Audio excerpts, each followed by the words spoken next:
Well, can they actually use a device like HARP and create earthquakes, affect the weather? We'll be back with more with Dr. Brooks Agnew in a moment on Coast to Coast AM. Brooks, during the Japanese earthquake several weeks ago, do you know if there was any kind of a spike from HARP? Some people have told me there was. Well, the spike that people talk about, there are actually two of them. One is a changing of the sky into kind of a lavender hue, the auroral effect of the high frequency affecting the sky above where this earthquake is going to happen. And the other is a ham radio being able to pick up that 2-meter phased array carrier frequency from HARP. I'm not familiar with any data that shows the latter was there, and this earthquake did happen during the daytime, so it's difficult to tell whether there was the auroral signature. Now, Japan is in a really strange geological location in the sense that it's right at the edge of the Pacific Rim, so obviously there's a lot of tension there all the time. Japan is really just a string of volcanoes, not the least of which is Mount Fuji. And you remember about a month before this happened, they had a volcano erupt that was dormant for some 200 years. That happened right after a geomagnetic storm hit the Earth from the sun. So there are some other effects that could have made this especially tense in the area. But Japan also sits in between the Chinese HARP, the Russian HARP, That's right, and the U.S. HARP up in Alaska. So it's difficult to tell which one might have been used. And in cases like this, where you're looking at a target of multiple weapon systems, it might be smart to just follow the money. See who had the most to gain from an earthquake like this happening in Japan. Well, it's not the U.S. Japan was the number 2 buyer of U.S. debt, and we're, of course, wonderful trading partners with Japan. It would have been advantageous to the Chinese because they're the number 1 buyers of U.S. debt, and they're up and coming strong, and they want to compete in several markets, not the least of which is electronics and manufactured goods and pre-manufactured goods, and their HARP is located not very far away, and they are already suspected of targeting Japan, not actually firing them, but targeting them with missiles. So there is intent, there is opportunity, and there is capability. Those are 3 good earmarks for any investigator. Russia, on the other hand, also has some motivation to do it because they are not really the friends that the Clintons would have us believe they are with the West. The West, however, probably was not involved in it. Now, the other HARPs do have signatures as well. The one in Russia is nicknamed the Woodpecker because its ELF is so high amplitude that it makes a very loud ticking sound on the ham radio when it's picked up. No evidence that that one was picked up. Huh. So that only leaves the Chinese one left. And I'm also told, Brooks, that the one in Alaska is no longer owned by us. It's owned by some other company outside of the United States. Is that true? I'm not aware of that. I really am not. The government does some strange things with its assets and moves them around. When we built a scale model of the HARP cloud chamber, and I actually produced it for Jesse Ventura's first program in his series called Conspiracy Theories. So we did one on weather warfare, and we built a scale model, demonstrated it on TV, and showed people how a cloud could be moved. Now, we didn't have enough time to do the earthquake segment like we did with the History Channel 6 or 7 months before that, but it was still pretty dramatic. It was, 1.7 million viewers that first night of that episode. So, lots of people are aware that this capability is out there. Why would someone want to manipulate the weather? Oh, that's a really great question.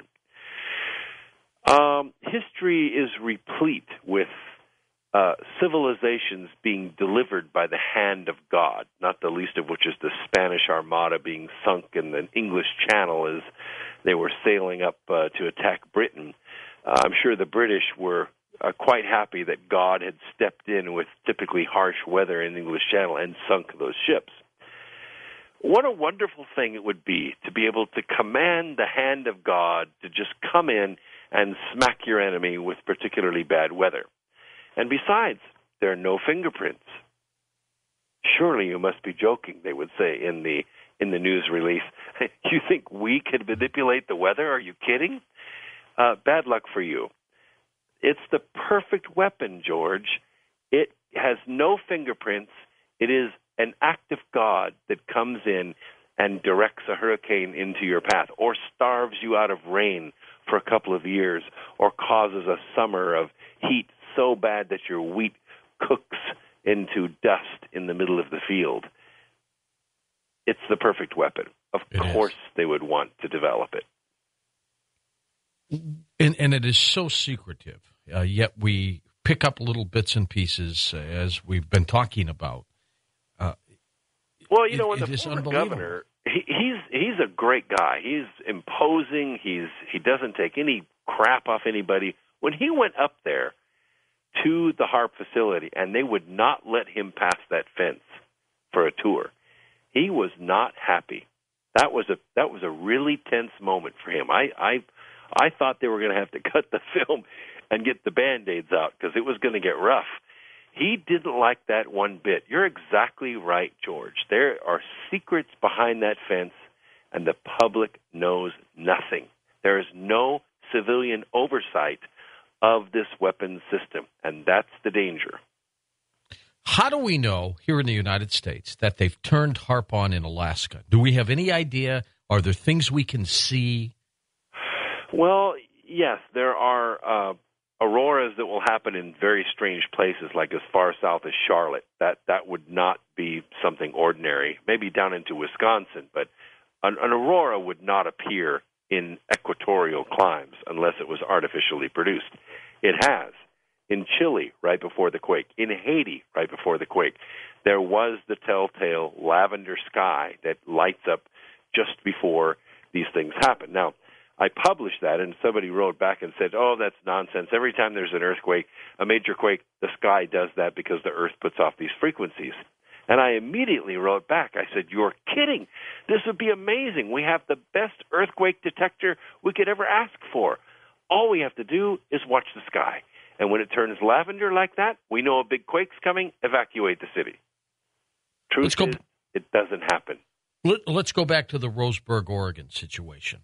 Were you in shock when you figured out that you were doing this, or at least participating in it? Yeah, I was. That day we were on contract, of course, and on a schedule, and everybody has to, feed their families, so we were staying with it. But in retrospect, we were going back and writing up the report. I was a little tenuous at that point. I said, guys, we could have triggered something. Maybe we should be careful in geotechnically active areas, like here in the overthrust area of the Northwest. We should be careful with how much power we're using and how we're directing this. We don't want to trigger anything, and when they come with the helicopters to find out what happened, here we are in our four-wheel drive van and our little ATV. We're the only culprits. We would be seen as today. We would be seen as geological terrorists. So, it's definitely frightening to think of the consequences. 50 watts. It's less than most of my light bulbs. Well, that's true, but you see, that's the beauty of Tesla's resonance theory. It doesn't take very much energy. It just takes exactly the right amount of energy at exactly the right frequency. It constructively interferes with itself, like playing tetherball, or like building upon the same sound wave over and over again, like when you're in a room that you get a standing wave in. That's the beauty of how this works. When you create a wavelength that's exactly the right length, very small amounts of power can be very effective. Do you believe that as this technology gets further developed, that governments will use it for very evil purposes? Well, as I said in the first segment, I'm not much of a believer in anything. I look for evidence, and I can tell you, George, I'm a history buff. I read about it. I studied. I look for trends and patterns. I can almost guarantee that if the capability is there, they will use it, and they will develop it to its most strategic advantage. Exactly. Talk about the solar tap again for me. What's it? Wow. Oh, the solar tap. If you go out during a thunderstorm, and we had a doozy here in southern Mississippi today, you'll see thunder clouds form, and everybody's seen these from a distance. The big head goes up 50,000 feet in the air, and the air begins moving up and down, and then it creates a static charge. An ion path will open between the bottom of that cloud and the ground. And as the ion path opens from the ground up to the cloud, it allows electrons to discharge that have built up as static charge in that cloud down to the ground. Now, that lightning bolt's typically only about the size of your arm, but it appears very bright. Of course, as it vaporizes the air in its path and the air comes back together, then you get the clap of thunder. Well, that's a pretty devastating multi-million volt event. But at the end of the day, we're only talking a jump of maybe 2,000 to 5,000 feet to the ground. A solar tap is something quite a bit larger.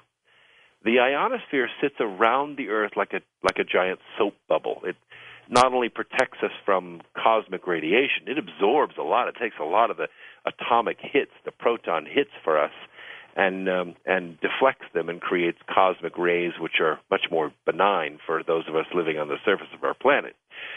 But that ionosphere is huge and contains a tremendous amount of energy, and it's incalculable how much energy it contains. It's also a safe distance away from the ground, the Earth. But when you fire HAARP, you are creating like a microwave ground wire that goes from the ground up to the ionosphere. If that wavelength gets just right, and the energy in the ionosphere gets just right, maybe a solar flare is charging it up at the moment, a solar wind is particularly strong, you create that ion path between the ionosphere and ground, and now you have not a 2,000 or 3,000, 4,000 foot lightning bolt. You have a 40-kilometer lightning bolt. And it isn't the diameter of your arm. It's about a kilometer in diameter. Now, when I did the calculations, this thing should pulse, if it ever did happen, and I hope it never does, it should pulse at about the same frequency that a lightning bolt pulses at, somewhere between 18 and 35 pulses per second. You can see it with the naked eye. When you see a lightning bolt fire, it usually fires about 20 or 30 or 40 times in the same spot. All the electrons dump out of the cloud, the potential drops below the resistance, and the lightning bolt stops. But that's in a cloud, a very small atmospheric structure. The ionosphere is huge. It's bigger than the Earth itself. And if it starts to discharge to the planet itself, it won't stop. It will continue. And if it pulses at that rate, we're talking about 50 Mount St. Helens per second. Wow. For about 2 or 3 minutes. Well, how do we know that HAARP, for example, isn't being turned on almost on a regular basis in just bombarding the ionosphere? Well, we do have some watchdogs out there that have ham radios. They're tuned to the HAARP wavelengths, which are in the 2-meter band, somewhere between 144 megahertz and 152 megahertz. And what do they hear if it's turned on? They will hear what's called a constant wave signal. It's kind of like a white noise. There won't be a music come over it like... Is it static? Does it sound like static? It sounds like static, but it's much cleaner than that because it's a very controlled frequency. You'll see it on your power meters, and ham operators will know what they're looking for. But it's not going to be something audio. It's going to be something in the electrical range that you can measure with an RF meter. When that happens, when those needles go up, and believe me, you won't have any trouble picking it up because this is now a 1 billion-watt signal, then you start listening for the ELF VLF and ULF signals that go on top of it. Now, these will probably be encrypted information, like